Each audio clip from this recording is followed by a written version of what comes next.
Hi, myself C. Apurva Jaisamha. Welcome to G for GST. I know it's been a really long time that we've put out a video and we'll get to it some other day. Why I'm here basically is to give you a new update that there is a new update on the GST portal regarding generation of e-invoices. We are already aware that e-invoices have to be generated for all B2B transactions by registered persons with aggregate annual turnover exceeding 10 crores. We are there, we are doing that. However, there was never a last date for e-invoice generation or IRN creation.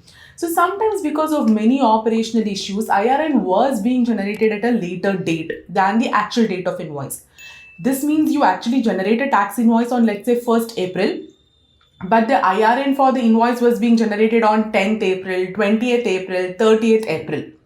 The e-invoice portal also allowed the same. Basically, since the country was new to e-invoicing and delays are, let's say, inevitable.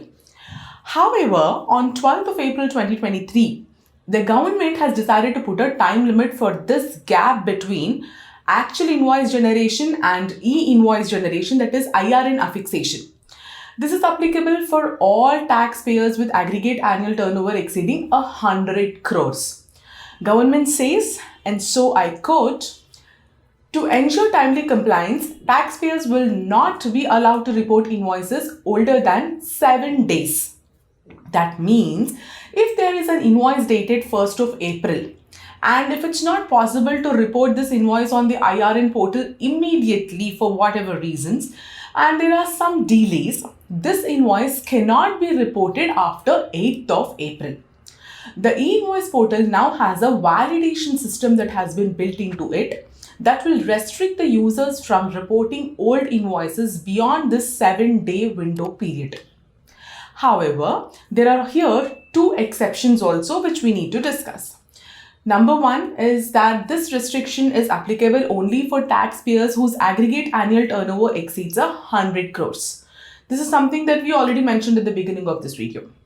Another important exception is this restriction is applicable for only invoices. So that means this restriction of 7 days is not applicable for any credit notes or debit notes. These can still be reported beyond the 7-day stipulated window.